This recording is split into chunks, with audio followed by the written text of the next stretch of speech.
I'd like just to thank Kleenex for helping me prepare today's shiur. I have a little cold, so if anybody can't hear me properly or it just comes a little slurred, please let me know and I'll try my best to speak clearly and loudly.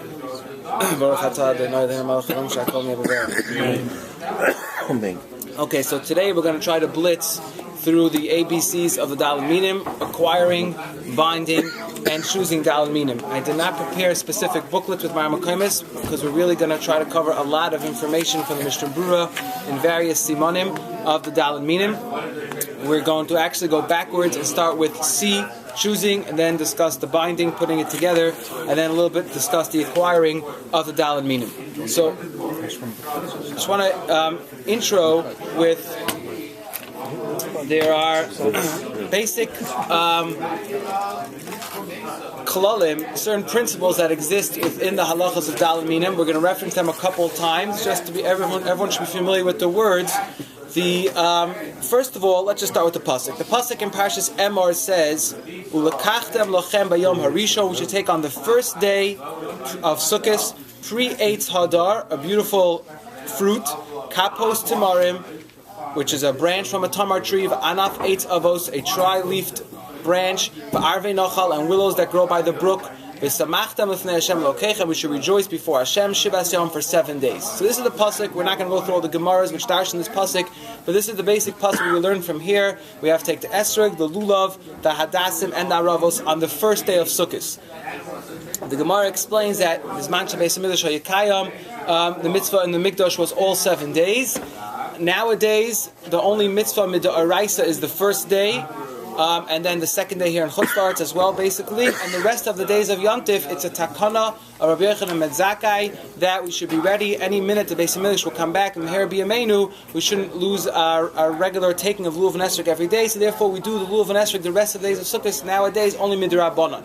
That's going to have a distinction in some of the halachos, where some halachos will be particularly more makbid on the first day because it's the araisa, and though certain leniencies will exist for other days because it's only midrabanan. Now, there's a very often used term in the halachos of Minim, and that's the halacha of hadar. It must be beautiful. And the Gemara explains, since the pasuk specifically refers to the esrog as a pre-eitz hadar, which means beautiful, it's splendorous fruit. So from there we learn out that all the Minim must be beautiful, and therefore we're going to have to actually go ahead and spend extra money, not just get an esrog, but get a beautiful esrog, not just get regular hadassim, we have to get beautiful hadassim, etc. Now, the psul hadar, what the Gemara or the Shulchan Aruch is going to call, if something is not kosher because it's lacking in hadar, that for us is going to be something which is pasul all 7 days. Even though we just said that after the first day of Yontif or the second day here in Chutz La'aretz, it's only midrabanan. Nonetheless, we paskin, it's a machlokes, but we paskin based on the Ramah that the psul, this problem, if something is invalid because if it's not hadar, it's not beautiful, it's going to make the esrog or the hadas not fit all 7 days. There's another psul that comes up often, and that's called lekicha tama. That's the term of the Gemara, that you're lacking something in your taking. Your taking is not complete, it's not whole. And that means that you're missing a small mashahu of something, or the top leaf of the lulav, which we'll get to more in detail shortly, is slightly split. So there you're taking the lulav, but there's something slight deficiency in your taking, some slight flaw in what you're doing. So there, the first day is going to be more machmir, and the second day as well in Chutz La'aretz will be more stringent, and you have to have a complete taking. And the rest of days of Yontif, as we'll get the details later, some of these halachas will be more lax. And although it's always best to have the best way we could do the mitzvah, but it's still going to be kosher if we have a slight flaw, which we'll define shortly exactly what that is in some of the Minim. Chutz La'aretz, the two days are D'oraisa? For simplicity's sake, let's make it like this. In Chutz La'aretz, the first 2 days are the same, that's one group, and then the rest of the days of Chol HaMoed, including Hoshana Rabbah, are midrabanan. There is a slight difference between the first and second day, but for our discussion, it's basically going to be the same. So anytime I say the first day, it means the same for the second day here in Chutz La'aretz. Okay, but we have to just use that term first day because hopefully this year Sukkot, Be'ez Hashem, will only be celebrating 1 day of Sukkot in Eretz Yisrael, so let's just keep using that term. But if we're still in Chutz La'aretz, we'll be used to that, to really the same thing as the second day. Okay, so we're going to first discuss the lulav, then the hadas, then the arava, and then the esrog. The reason why I'm going in that order is because that's the order of the Shulchan Aruch, so we'll try to follow that order. Now, again, another disclaimer, there are numerous halachas in regards to Dal and Minim. I'm going to try to focus on just what I think, or I thought, or I looked through the different, halachas that are the most applicable to the regular consumer. As Sai Sims used to say, an educated consumer is the best customer. So we have to know what is applicable to us when we get the lulav and esrog, what we're looking for. There are a lot of halachas which are nageya, which are applicable in the field, how to plant it, how to cultivate it. We're not going to discuss those, although they do come up in Shulchan Aruch sometimes, but we're getting a finished product, so let's discuss those halachas. Okay, so let's start with the lulav. When we get to the lulav, as we all know, the most important part of the lulav in most halachas is the middle leaf. That's the psak of the Ramah, that the middle leaf must be doubled. It's called the tiyumis. All the leaves of a lulav, which grows from a date palm tree, are doubled over. That's the way they grow. I don't have any visual aids right here, but we've all, Baruch Hashem, seen lulav, and we all know all the leaves of a lulav are doubled. The most important doubling of a leaf, according to the Ramah, is the middle leaf, and he called that the tiyumis. Now, if the majority of that middle leaf is split, then the lulav is puzzle. It might be beautiful green, it might be nice and tall, which we'll get to how big the lulav has to be, but if the majority of that leaf, the middle leaf, is split, it's puzzle all days of Yontif. Nothing to talk about. The Ramah writes, however, miu, that's if the majority is split. However, it says the Ramah, miu lechatchila, it's best case, mitzvah min hamufchar, the best way to do the mitzvah is noagen lito lulav, we take a lulav, shlo nechlak ha'ala ha'elyon klal, where the middle leaf is not split at all, ki yesh machmirin afilu benechlach kitzas, because there's some that are stringent even if it's a little bit split. Again, if it's more than 50, if it's 51% more or more split, it's puzzle. What is that, the entire length of the lulav we're talking about the middle leaf. Now, if you look at a lulav, there's the spine of the lulav. Right. It's thicker in the middle. Then it kind of gets thinner, and it turns into, usually it's one leaf, the middle leaf. Well, that's what you have to isolate and focus on. If more than 50% of that leaf till it hits the spine, which is usually about maybe halfway 3/4 up the lulav, or halfway up the lulav where it hits the spine, if the middle leaf up to the spine is more than half split, the lulav is going to be puzzle. The Ramah just told us now that lechatchila, even though it sounds like anything less, if it's only 49% or less, it should be kosher. Lechatchila, says the Ramah, we don't want it split at all. Now, why not? Says the Mishnah Berurah, it's very practical why we don't want to split at all. Because, as we'll discuss later, we all know we shake the lulav at various times. We make the bracha during Hallel, various customs. How often we shake it? But we're definitely shaking the lulav. And when we shake the lulav, it's not just a quick shudder. We have to actually get the leaves going into the rhythm. So, if we want to get the leaves in the rhythm, if it's already split, what's going to happen if we keep shaking it day after day? It's going to continue to split more. Therefore, it says in Mishnah Berurah, practically, it's just not a good idea to take a lulav that's split even a little bit. Now, however, says the Mishnah Berurah, how much is allowed to be split, and it's not possible even according to the Ramah. The Ramah said it shouldn't be split at all. Was Ramah dafka? Was he specific? At all means not even the smallest iota. So, of course, this is a machlokes. The Mishnah Berurah says it's a machlokes Taz and Chaya Adam. The Taz says that as long as it's split less than a tefach, a hand's breadth, which is between 3 and 4 inches, if it's less than that amount, it's kosher l'chatchila, it's mohuder, it's not even a problem, according to the Taz. According to the Chaya Adam, if it's split even more than a mashahu, it's a problem. Doesn't say exactly how much the mashahu is. The Mishnah Berurah concludes that it seems from the Bir Hagra, from the notes of the Gaon on the Shulchan Aruch, that we could be maker like the Taz. Therefore, according to the Mishnah Berurah, it comes out that you're allowed to take a lulav, even lechatchila, if it's split a little bit, as long as it's less than a tefach. Now again, like we said before, the reason why it's not so practical to get a lulav that's already started to be split is because as we're going to be shaking the 7 days of Yontif, it's going to continue to split more. And if it's going to be split more on the 6th day, more than, let's say on the 4th or 6th day, it starts splitting more and you hit after the 51% mark, so you spent all that good money beginning of Yontif, your yaitzi lulav for the first 4 days, now hits the 5th or 6th day, you're losing out on the mitzvah, which is a chaval. So, therefore, many poskim bring down a practical piece of advice. Diane Fisher from the Badatz publicizes this often. Shlomo Zalman Auerbach said this hello. To take a little crazy glue or some type of glue and very carefully put it on the top of the lulav in order to keep it closed. It's not considered a chatzitza. It's not considered to be something intervening with the lulav.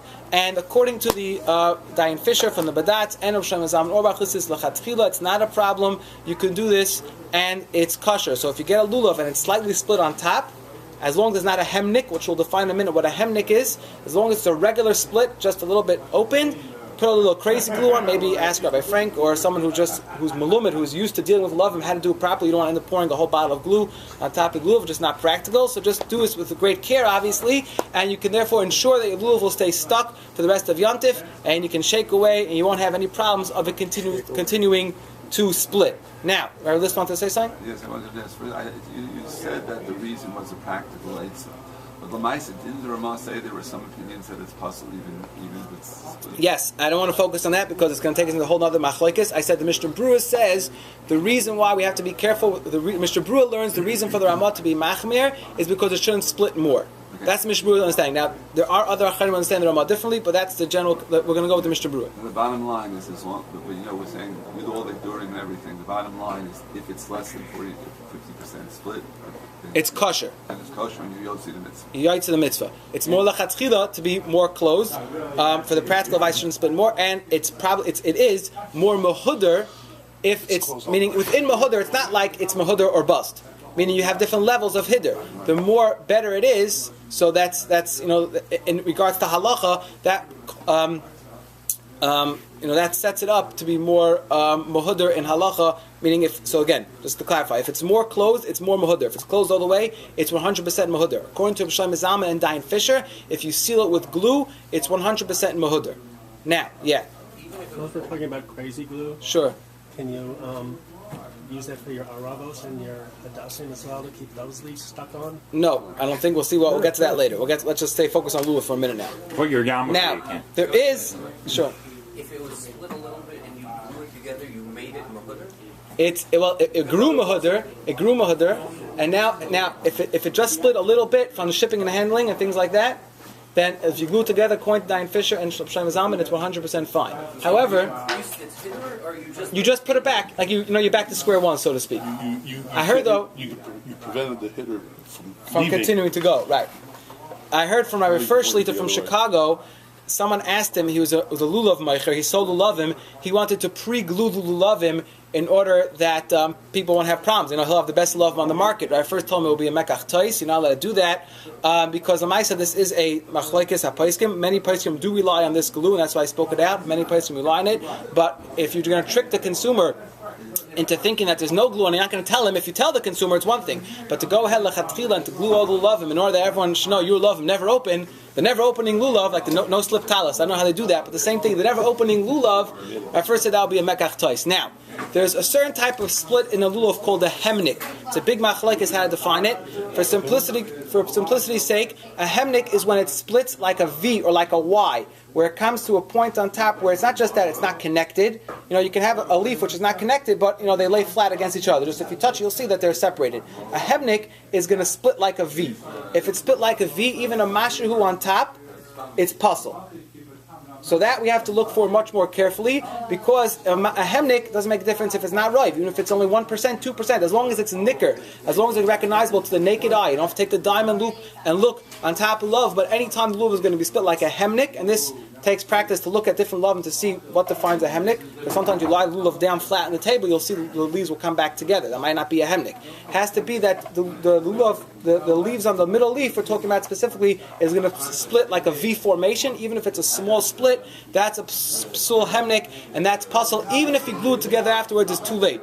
You can't do that. The glue only helps for the split when it's lying flat against each other. Once it's split like a hemnik, it's going to be puzzle. Hemnik is hey mem nun yud Hey kuf. yud mem nun yud kuf. It's a Gemara. It's a word from the Paiskim.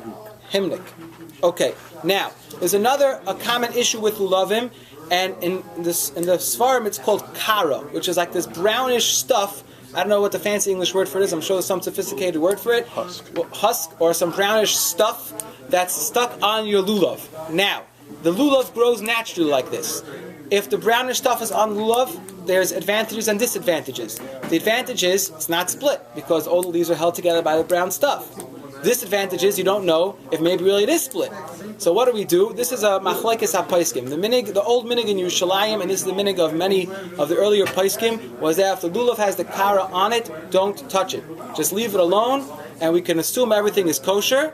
The only issue might be that if the whole lulav, all the leaves are stuck together with this brown stuff, not just a little bit, but all of them are stuck together, so it's really like glued shut, you're not going to be able to shake it properly by na'anuim when it comes time to shake the lulav. So then you could carefully with some water take away some of the brown stuff from the sides, but leave the middle brown stuff as is, in order that the lulav doesn't have any problems. Rabbi Yitzchak is the Minim here in St. Louis, this way we paskin here. Again, it's machlokes, this way we paskin here, that the brown stuff on lulav, just don't touch it, as long as you can shake the lulav a little bit, and as long as it looks closed now at the brown stuff, the kara, leave the lulav as is, and it's kosher, and you could have a good yontif with that lulav. Now, just a general note of caution. Many people, because we just spoke a lot about the middle leaf, I've seen this numerous times, and I might have unfortunately been guilty of this myself. We're going to go check out the lulavim. Maybe it's given to you, or sometimes they let you look through a little bit, and you want to be overzealous, and you want to make sure you're going to get the most sealed lulav. So you pick up the lulav, and you take it and you start going like this on top, and checking it out, make sure the top is split. You're probably going to pass the lulav, or at least make it not mahodar, and then the seller is going to be very upset at you because you're messing up all the lulavim. It's not advisable to start touching the top of the lulav like this. It's just you're going to split it. It's very fragile on top. So take a lulav, figure out where the middle leaf is, and carefully from the sides try to determine if it's split or not. Again, l'chatchila, we want to get the least split as possible. Less than a tefach. Right, you want to get as least split as possible for l'chatchila, so you shouldn't have any problems later of splitting more. Just be careful when you're checking it that you're not the one who's passing all the town to love him because you're looking for the perfect lulav. Yeah.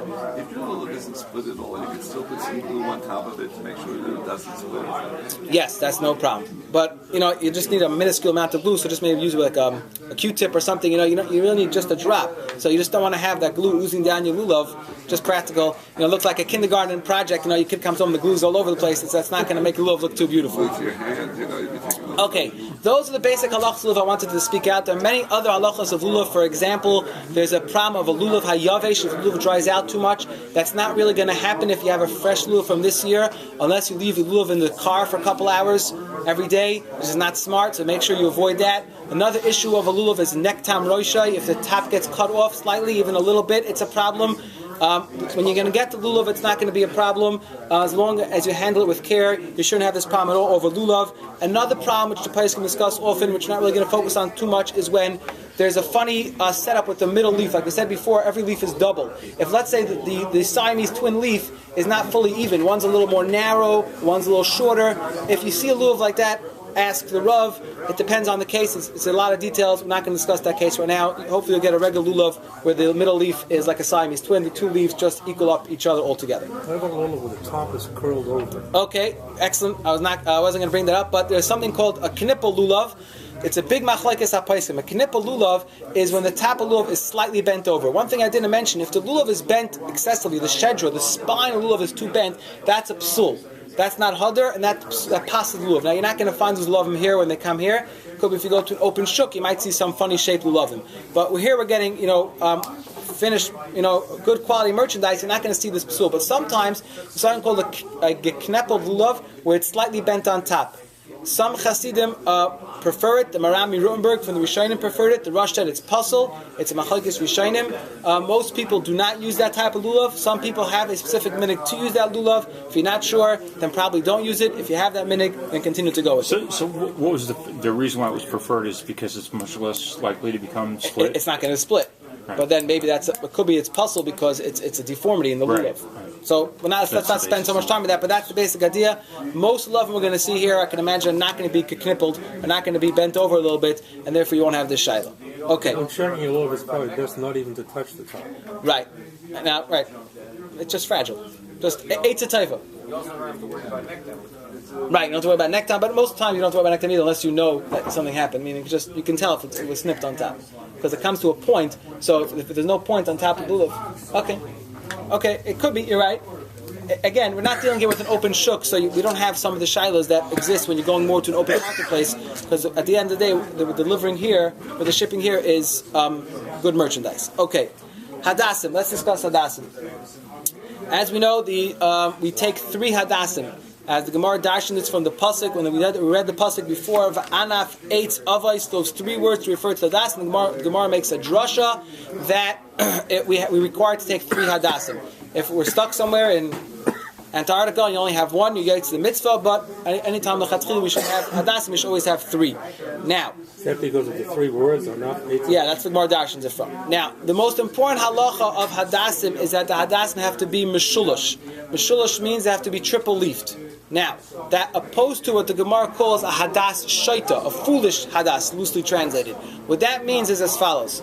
You have the hadas, it's a beautiful myrtle branch, and as we know, they're all 3 leaves by each section of the hadas. Now, when you look at the hadas at a regular length away from your eye, not necessarily scrutinizing it right under your nose, you have to be able to determine, the poskim explain, that all 3 hadassim have an equal space, basically have the same area where they come out of the same area. Now there's 3 separate stems. Each leaf has a separate stem. It can't be that, say, 2 are like this, try my best to demonstrate this, and 1 is like this, slightly above it. That's called a hadas shaita, or of course if it's like this, we're totally not aligned. As long as there's some tzad hashava, as long as there's some equal part where all 3 hadassim, the roots of all the leaves, the stem of the leaves, could match up at some level, that's considered a kosher hadas. Now, there are some people that can sit, I remember seeing this in Eretz Yisrael and also in Lakewood, where they have open buckets of hadassim. People sit for hours in scrutinizing hadassim. It's very, very, very uncommon, the poskim write, to have a hadas where the whole thing, now the minimum share, I didn't say, of a hadas is 3 tvachim, which is between 10 and 12 inches.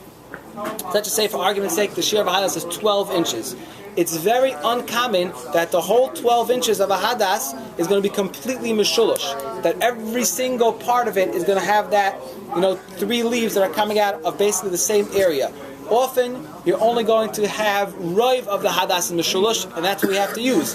If you have a way of manufacturing hadassim, I don't mean in a factory, I mean in a way you know how to grow them properly, and you know how to somehow make a perfect breed, that's great. I'm just saying practically, it's very not common you're going to find the hadas which is kulai meshulush. Now, so often we're going to rely on roiv, which we'll get to more in a minute. However, like I said before, the hadassim are 3 tvachim. That's the minimum shiur, or really b'diavad 2.5 tvachim. Often, though, our hadassim are going to become larger than 3 tvachim. You get the hadassim in the package, it might be 4 or 4.5 tvachim. It might be 15, 16, 17 inches long. Now, that works for our benefit and sometimes disadvantage. I'll say the benefit first. The benefit is, let's say you have a hadas which is 16 inches. So it's a whole tefach longer. It's 4 tvachim. So you need roiv of 3 tvachim. So let's say 1.5 tvachim. Or let's just say, for argument's sake, you need 6 to 7 inches of meshulush. So if you're dealing with 16-inch hadas, pretend it's 16 inches, all you have to have on this whole hadas of 16 inches roughly is 6 to 7 inches of meshulush. It doesn't have to be in order. It could be over the whole hadas, because we're going with roiv. As long as you have the majority of the hadas, of the shear required for hadas, is meshulush, you're going to be yaitza. So again, let's say you have a 16-inch hadas, which is maybe around the shear that they'll probably send it in. It's more than 3 tvachim. So as long as you have between 6 to 7 inches spaced out throughout the whole hadas, that's all you need to have roiv. And it's mitzvah from different Right, places. you can have the bottom, you can have, say, 3 inches on the bottom, 2 inches in the middle, and 3 inches on top. That'll get you, 8 inches of meshulush. Now, the more you have majority of meshulush, the better. And the reason is as follows. They have to be meshulush, we said, they have to be tri-leaved, the hadassim. If you're only having roiv, what's often going to happen over sukkahs is that some of the leaves are going to fall off. Maybe if you stup it into that lulav holder too strongly, or you take them out often to put them in water, which we'll discuss later, to keep them fresh, you're often going to lose some leaves over sukkahs. That's just a common occurrence. That's part of the game. Now, it's okay as long as you still have roiv meshulush. But if you only started at the beginning of Sukkot with 60% of your hadas being meshulush, let's say for argument's sake, so you have to be careful that by the 3rd or 4th day of Sukkot, when that comes around, you still have at least 51% of it meshulush. If let's just say 10 leaves fell out off sporadically over your hadassim on each branch we're talking about. You have 3 hadassim branches. Each one has to have. This is not altogether roiv meshulush. Each branch independently has to be the majority of meshulush. So, if you started, for argument's sake, on Hadas branch number 1, and only 60% of it was Mishulish, and from that Hadas branch, some of the Mishulish leaves fell off over second, third, or fourth day of Yontif. Someone banged into you while you're going around for Hashanis, or you shook it really hard, or your kids took it, whatever happened, it's just going to be common that leaves are going to fall off. You just have to check, it doesn't take a long time, just to make sure that you still have Roiv of the Hadas Mishulish throughout the whole Sukkot. Otherwise, you spent all that money and you might only have the mitzvah for 1 or 2 days of Yontif, and unfortunately, you're not fulfilling the mitzvah on the rest of Yontif.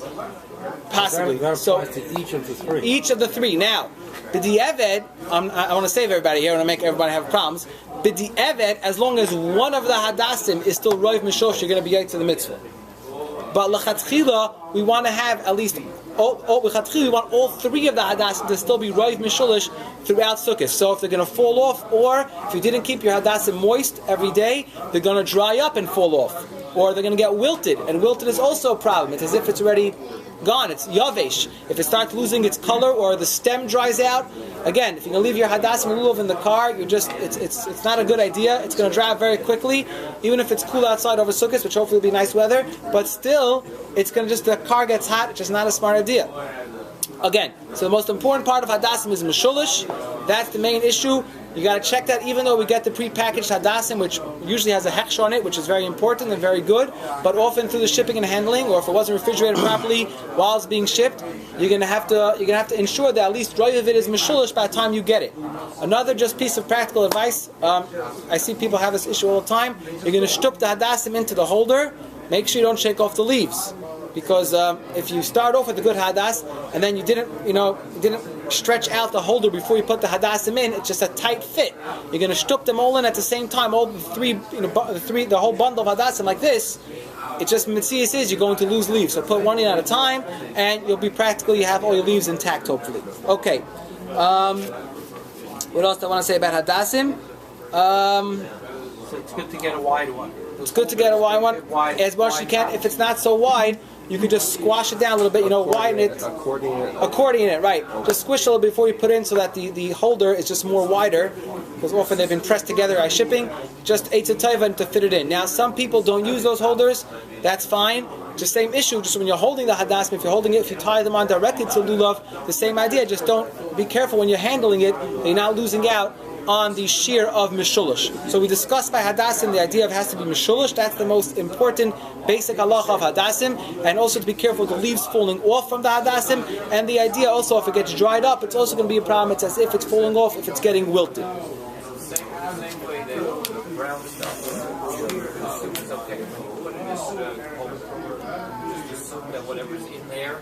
I guess, okay, good question. I guess if you put it in properly, if you didn't, again, it's a question of common sense, which sometimes is not always common, but just thinking about it, if you're going to shtup it in, so a minute ago it looked like it was mishulish, if you're going to shtup it in, you're probably going to lose the mishulishkeit. It's just not going to be, it's just not going to be tri-leaved anymore. So, chacham ein of bereishai, to put it in carefully into the kaishikol, and you'll have all the hadasim intact. Okay, let's move on to Aravas. Aravas are not so sophisticated in their halachas, but there are 3 basic halachas we have to know that determines the kashrus of the Aravas. Number 1 is that the leaves of the Aravas, there are many types of willow trees. We can get into all types of, the botanists can discuss all different varieties of the tree. We're not going to discuss that. The basic idea is that the leaves that are off the stem have to be long and narrow. They can't be rounded or short and fat. They got to be long and narrow leaves. Number 2 is that the edges of the leaves have to be smooth. It can't be like jagged or saw-like. That's not a real arava. And number 3 is that the stem can't be a white stemmed arava. If it's white stemmed, it's the wrong breed. It's preferably supposed to be red stemmed, but often it doesn't turn red yet. It's still brownish, or might even still be green. It's not fully ripened yet. That's okay, as long as it's not coming from a breed of aravas which is white stem, which is puzzle. Now, all these three halachos are ma'akev in aravas. Again, the leaves have to be long and narrow. It can't be jagged or sword-like edges. It has to be smooth around the leaf. And number 3 is that the stem cannot be white. It has to be reddish, brownish color, or if it's still green, as long as you know that's coming from a place where the aravas are of a good breed. Now, after we establish that the arava is kosher, we got all these qualifications down, which usually when you get in the aravas, it's not a problem. Again, we're not buying it from an open market. We're getting here a closed package, so to speak, so we know it's coming, that it's kosher aravas. you have to make sure the minimum shear of the arava, the stem, not the leaves, the stem itself, which is, I forgot to speak to that about hadassim also. When we say the shear for hadassim and aravas is 3 tvachim, it's the stem, not the leaves. So the stem itself has to be 3 tvachim. The leaves often go on top of the hadas or the arava. They grow beyond. So the stem itself is what has to be 3 tvachim, which is again between 10 and 12 inches. That's the minimum shear. Now, if roiv of the leaves fall off the arava, or they get wilted and dried off, or completely black, that means they're dead leaves. If roiv, more than 51%, that happens too, the leaves fall off or they get dried up, the arava is puzzle.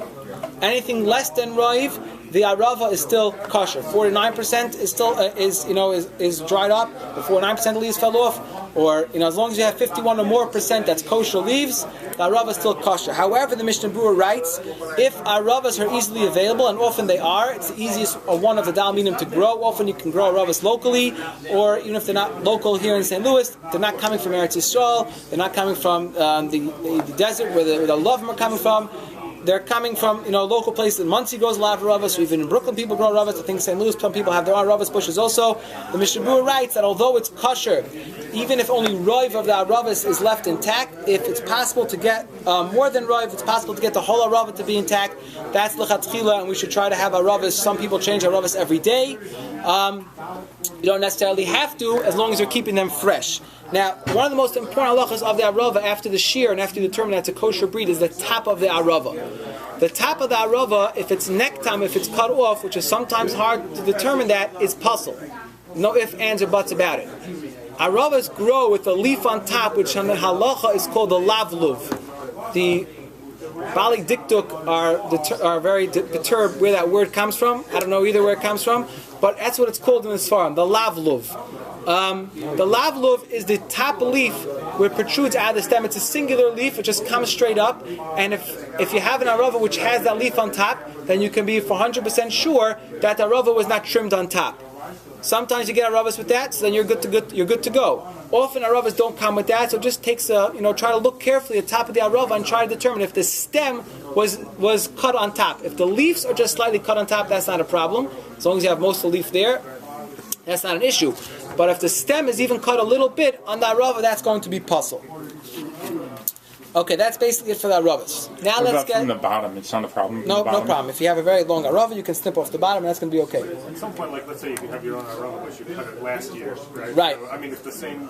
It's cut, but it doesn't look. Right, because it's regenerated, right? And even will regrow a lavluv in such a case, right? Regrow that leaf on top. When does it become ice cut and then? Well, I don't know exactly how many months that'll take. I don't know. But, I mean, let's say you cut off this year, and you come back again next year, I'm pretty sure, without doing a proper study, that wouldn't be a problem. It would regenerate enough that it'll be considered fresh. Like it's new. Right, yeah. I don't know. It could be a certain amount of time. I don't know exactly how to determine that, but I'm assuming for a year, that's not using aravas during Pesach, so unless you're burning them by the chametz, that's usually the ones that are on top of the yarn, you're not taken from your own bush. Okay. So here in St. Louis, they're all imported? I don't know where they all come from. I don't know. Most of them are imported, but there are people who have their own bushes. Is there a tzad to say, well, it's still mechuber, that it wouldn't be nektam no matter what? I'm not sure what you're asking. In other words, what if you went ahead and you were pruning your rubber bush and then you went ahead and cut off a certain shear for sukkah? Let's just make an easy case. If you prune your rubber bush 2 weeks before sukkah, then you cut them a week later, for sukkah, that would be a problem. You get technical details. How many months? I don't know. I'm not sure. Okay. Let's now discuss the esrog. The esrog, as we know, has the most myriad of halachas, numerous halachas that I'll cover, that discuss the psulim of the esrog. I'm going to try to discuss some of the basic ones which, again, are applicable to us here, meaning the big shaila always esrog is its yichus. We know yichus is a big thing when it comes to our Jewish genealogy, which is very important, especially by Hasidim. Esrog also is very, very important. It's yichus, but we're here dealing with we're coming after the fact. We're getting an esrog with a hechsher, whether it's the badatz from Eretz Yisrael, whether it's a chazoin-ish breed of an esrog, which we can discuss at a different time where all these things come from. But this is very important. You cannot just go to Trader Joe's or Whole Foods and buy an esrog. You are 99.9% not be yotz the mitzvah if you buy an esrog. They're probably 100% because it's going to be grafted.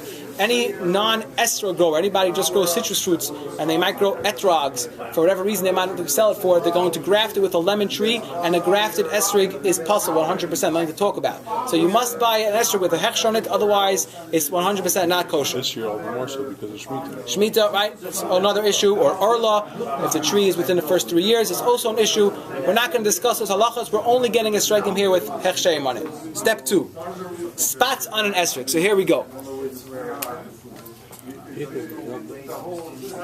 Okay, let's say like this. Let's say this is my esrog, but we'll try my best to be a little more creative. So as we know, the esrog on the bottom is a little wider. The esrog on the bottom is a little wider, and on top it narrows up until it gets to the pitum. So just imagine it's even a little more narrow. The most important part of the esrog when you're looking at the esrog, step 1, is to look at the area called the chaitem. The chaitem, which literally translates as the nose of the esrog, which the machlokes rishonim how to determine where that is. We pass it like the Ran, the Shulchan Aruch goes, that it's going to start from where this slope starts going in and starts getting more narrow. That's called the chaitem. So let's just say, for example, roughly on this cup, somewhere over here, around over here, and then upward till it gets to the pitum is called the chaitem. You look at the esrog, the first area you look at is the chaitem. That's the most important, Rashi says, because that's the area you see first when you're holding the esrog. Now the way to properly examine the esrog, Poskim say, is to first look at it like this. The regular way you're going to hold it when you're shaking the lulav of an esrog. Not under your nose at first. First hold it over here at a regular distance, about an arm's length away from the eye, the way you're going to hold it when you're doing the mitzvah. Slowly turn it around and look for some slight discoloration. Let's give a case where you have a yellow esrog, the most common color of an esrog. In those shilas, you have a yellow esrog. You're going to start looking at the esrog, and you're going to see a spot. Some slight discoloration. So first question is, if hopefully you're not colorblind, you're able to determine what colors you're looking at, you have to determine what color it is. If it's black or pure white like a white shirt or like white of an egg, or it's dark green, the esrog is going to be puzzled. Now, that's the formula. However, often if it's a black dot, there's ways to remedy it. But we'll get to that in a minute. But when you look at the top of the esrog, if it's a black dot, white, pure white, like not beige, white means like a white shirt, like the white of an egg, real white, or dark green, it's puzzle. Now, that it continues all the way up to the pitum, if there is a pitum, and even on the stem of the pitum, and up to where the shashanta, where like the little bulb is on top of the pitum, not the bulb itself, but the stem that goes up to the bulb. Any black, pure white, or green is going to be a problem. Now, after you determine that hopefully the esrog is clean, or you're not sure, you can bring it a little closer to your eyes, get a better look. If it's black, pure black, not brown, and sometimes, if you're nervous to do this yourself, you can ask Rabbi Frank or somebody else who's used to dealing with esrog. You can take a little matchstick, or like or a Q-tip might not be enough, or like a toothpick or something, but very carefully touch the little dot, the black dot. If you can get it off, you're okay. Now, 1 second. Before you try this at home, you got to be very careful not to pierce the esrog, because as follows: if you pierce the esrog a little bit, it's not necessarily a problem because you didn't make the esrog chasser, you didn't make it lacking in something, it's not taken away. But what's going to happen is it's going to secrete some of its juices, some of the acidic juices, and then in a day or two, you're going to end up with a splotch on your esrog. So, you're trying very hard to take off that little black dot, if it's possible. Sometimes it is, sometimes it's not. Very carefully. If you're able to take it off, and Eitz Taiva quickly is to just wash it under cold water, so that if any acid comes off, it's going to quickly won't get stuck on the skin of the esrog, so you won't have any problems later of discoloration on the esrog. If the esrog doesn't have black or pure white or green, it just has a brown spot or reddish, then it's kosher still, but it takes away from the level of hiddur. It's not a Rolls Royce esrog. Okay? Now, let's say you have one brown spot. Okay, so you got a Cadillac. You didn't get the Rolls Royce esrog. It's okay. If though you're going to have it in 3 places throughout the circumference of the chaitem, let's say you have 2 on one side and 1 on the other side, that's also going to be pulsed. That's going to be called menummer. It's spotted. Because this way, what happens is, any way you turn it, there's going to be spots visible, and that puzzles the esrog. So even if it's not black, white, or green, even if it's brown or reddish or off-white color, if you have many of those spots on top of the esrog, it's also going to puzzle it, just because it looks spotted and it doesn't look pleasant to the eye. That's the halacha. Now this applies to every day of your sukkah? This applies to every day. Now, if you start off beginning of Sukkot with any black dots, you're not going to have black dots that are going to come on that are going to pass it. Maybe you get a little dust on the esrog, something. Black dots are not going to grow on the esrog. They come from bugs or other things that come onto the esrog while it's growing or while it's being cultivated. It's not going to happen while it's sitting in a box in your living room. So that's not an issue. We'll get to something else that might happen in a minute during Sukkot. Another thing which is common on an esrog is what's called in Yiddish bletloch. That's like leaf marks or thorn marks that come from an esrog. Now, as long as the bletloch don't protrude into the esrog, then so it's not a problem of chaser. Nothing is lacking from the body of the esrog. It's kosher, but it lowers again the ramah, the level of the hiddur of the esrog. But it's very uncommon to find an esrog doesn't have any bletloch at all. It's very common that you'll have at least one or two bletloch on the esrog. If you could get an esrog doesn't have the bletloch on top. Right now, all we've been discussing, keep in mind, I'm sorry, emphasize this again, was the top, the chaitim of the esrog. We'll get to the bottom part of the esrog in a minute. If you can get an esrog without any bletloch on top, that's fantastic. Very common, very often you can have at least one blettel, even if it's very small on top, as long as it doesn't protrude, it's not indentation into the esrog. It's kosher again, but it's not going to be the necessarily Rolls Royce. But again, it's very hard. It's I don't have a color picture of it. I'm sorry. You're going to see it. Look at any esrog. You're going to see it's not black. It's like a beigeish color. It's a natural. It goes naturally with the skin. If it's a greener esrog, if it's not fully yellow yet, it might be easier to see it. You'll see any esrog. It's not indentation. If it's indentation, it might be more problem. It's a surface color. It looks like a leaf covered it a little bit while it was growing, or a thorn might have been touching it but not protruding it while it was growing. Something like that, where a natural blemish came on it while it was growing. It's a beigeish color, but esrog is never flat. It's always a bumpy texture, right? But it does not indent it in. Because if it's going to be indented in, then you're running into a problem. Now, the esrog, it might be a problem of chaser, which we don't have time to discuss so many details of that. Now, you're not really hopefully going to find that in our esrogim, because, again, we're getting merchandise that's already been selected and organized properly. It's on an open market. So hopefully not going to have problems of chaser. But bletloch is a very common issue. It's a blemish on the esrog. It's a beige color, and it doesn't pass the esrog. It just lowers it one level of hiddur. Let's just try to quickly finish up. The rest of the esrog, under the chaitim, the regular wide part of the esrog, the bottom is called the ukitz. That's the stem. You must have the ukitz there. If the ukitz fell out, it's a problem. You're not going to get any esrog here that doesn't have the ukitz, unless something happens that got really banged. So, fine, that's not a problem. We'll get to the pitim in a minute. I didn't discuss the pitim yet. But the bottom part of the esrog, it's a problem, yeah. It's not going to fall out. It's stuck in unless someone yanks it or you slam it down. One of the kids. Right? It could happen, but that's why I mentioned it. But it's not a common problem. The bottom part of the esrog, the body of the esrog, not the chaitim, there are very often different spots and dots on it. It's not a problem unless it's going to be menumer, unless it's going to be spotted, meaning any way you look at the esrog, it's 3 or more spots along the esrog, not the bletloch, but the different colored spots in the esrog. So if this way, any way you turn, you're going to see spots. That's a menumer esrog, and it's going to be a problem. Well, 3 isn't that many. So it's not that many, but the spots have to be discernible at an arm's length vision. If you're going to only see them like this, that doesn't pass to the esrog. Might not be the most mahudr, but doesn't pass to the esrog. So at an arm's length, it's not so common that you can get an esrog here in a box that's going to have this issue.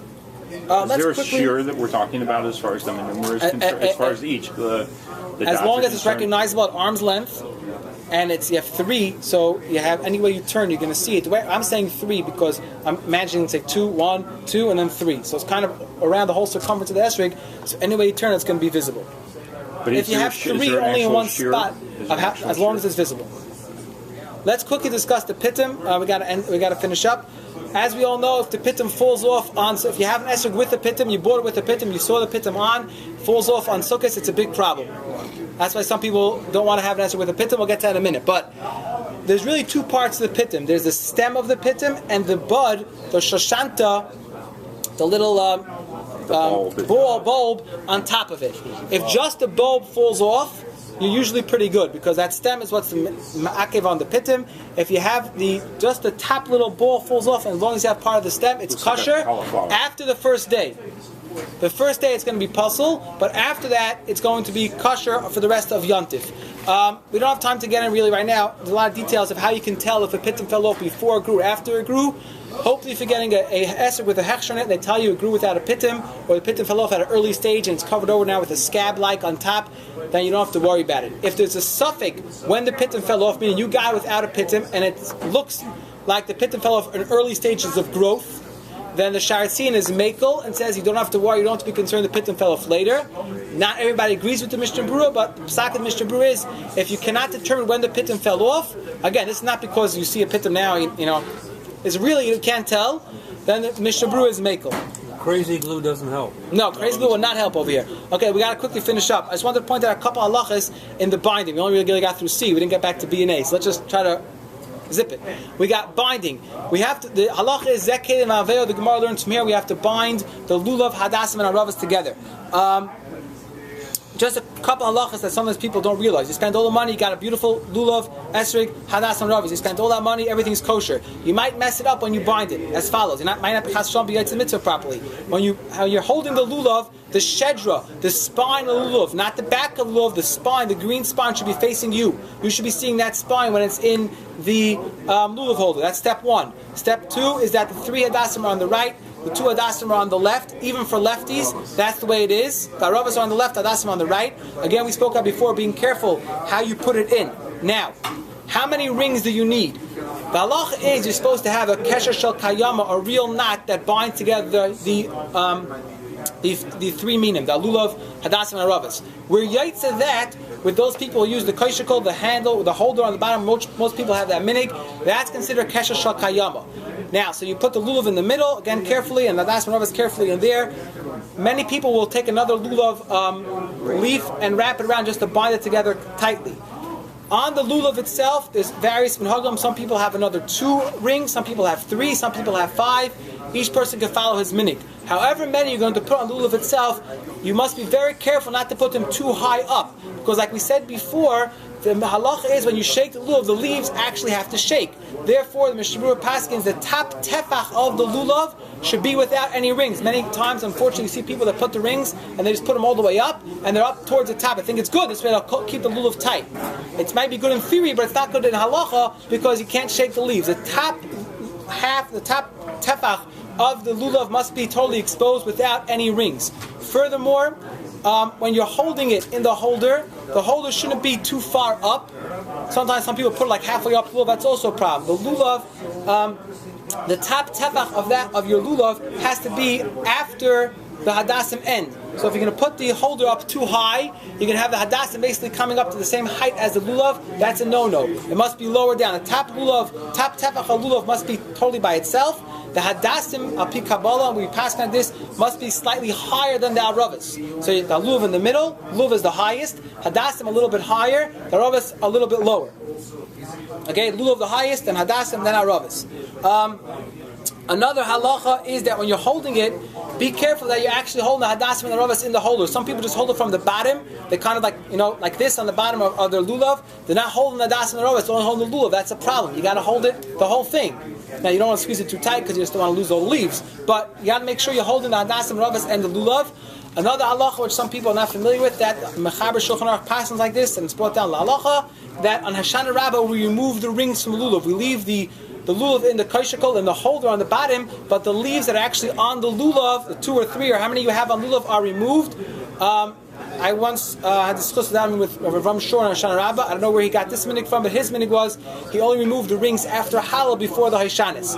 I'm sure he had a chassidish source for that. Wherever you're going to remove it, but they must remove the Hashanah Rabbah either before you make the bracha on lulav or after halal before Haishanis. Okay, we'll have to stop here. Okay, we'll have to stop. You have to remove the rings. Hashanah Rabbah. Oh, for Hashanah. Okay, thank you very much, and